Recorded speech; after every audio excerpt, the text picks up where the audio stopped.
Hey, what's up, everybody? This is your Daily Motivator with Rhonda. Don't forget to like and subscribe to the channel. I want to give a quick little daily motivator. I always want them to be less than maybe a minute and 30 seconds. But sometimes they do go over. But I just want to give that disclaimer. I do try to make them quick, just your daily motivator to help you get to the day, okay? Today, I'm talking about discernment. We all need that in today's world, right? So, discernment. Discernment is the ability to perceive, understand, and judge things clearly, especially those that are not obvious or straightforward. It can also refer to the process of making decisions that draws on wisdom and requires opening to oneself to outside sources. Making intelligent judgment as far as discernment is concerned. Using observations to make smart judgments about something. For example, using discernment to pick the best candidate for president, or choosing the best person to lead your PTA, or picking the best person to choose to lead your book club. Whatever it is, that is what discernment is. The definition of discernment: the ability to judge well. The sentence that they're using in this is an astonishing lack of discernment. In a Christian terms, perception in the absence of judgment with a view to obtaining spiritual guidance and understanding. Without providing for a time of healing and discernment, there will be no hope of living through this present moment without a shattering of our common life.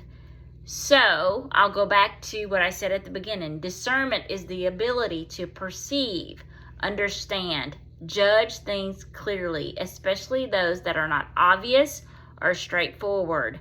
It can also refer to the process of making decisions that draws wisdom and requires opening oneself to outside sources. And then there's another one, discerning good from junk. In an oversaturated world of information, discernment is important for discerning the good stuff from the junk. We have to be able to know for ourselves what is good for us that enters our energetic system and what is bad. That is what discernment is. It's like a sifter. It's like, oh, I love this analogy. And I remember this so vividly as a child. We used to have a sifter to you put the flour in, like, to make cookies. I used to like to make, when I was a child, sugar cookies. And it called for in the recipe to sift the flour through a sifter. You sift it, you pour the flour in, you sift it, and then in the sifter, it grades out everything. And then you may have some pebbles or something in there that's not going to make it into the final batch. That is kind of an example of what discernment is. You're sifting through all the information that you have, and then whatever's left in that sifter, it goes. And then what's left, you get to cipher through that to say what's true and what's not for you. Okay? So discernment is very important, especially in these days and times now, to discern what is best for you, what's going to move you forward, and what's going to hinder you from moving forward. What's going to give you energy, what gives you life and purpose and energy to keep moving forward, and what's going to drag you down and what's got baggage. What's going to drag you down and keep overgoing the past, and what's going to drag you down and keep you focused on things that happen and angry and sad and all of that. That is what discernment is. And if you're still confused, ask someone. Ask a pastor, ask a counselor, ask a psychologist, ask somebody that you really respect that has gone through something in their life and they speak life into you and they have done the work, meaning when you ask them something, they don't quote something and just say, oh, that's it. or my therapist says this or that or the other, or my pastor says this, but they can give you an example to where how that has shown up in their life, to where they can give you an example of where how it actually has worked in their life to make a decision.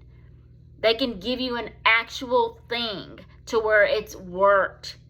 And then after you've gathered all the information, not just from one person, but you've read something, you've heard something from someone, you can gather all of that information within yourself and say, this is what's going to work for me. You've discerned the information, right? You read everything you can. You go ask people that know you, but then people that have actually done the work, ask them.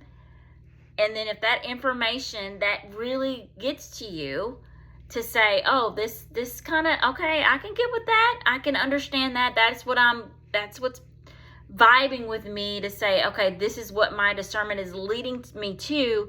Go with it. And then always, if you're a Christian, Buddha, Muslim, whatever it is that you believe, where your spirit is leading you, that you've gone through those texts of that religion to say, this is where this is leading me. But you're not just going off of what somebody has told you, and you're not just clinging to a couple of things to take you in that direction. You've researched, you've prayed about it, you've meditated about it, you've asked several sources, you've prayed about it, you've meditated about it, you know this is where I need to go. That is discernment. And again, I love using that metaphor, the sifter. When you pour flour through a sifter, you're trying to weed out everything, every impurity that's going to hinder you from getting to your final product of what you're trying to build, what you're trying to get to. Okay? Discernment. I hope everybody has a great day. God bless you. See you soon.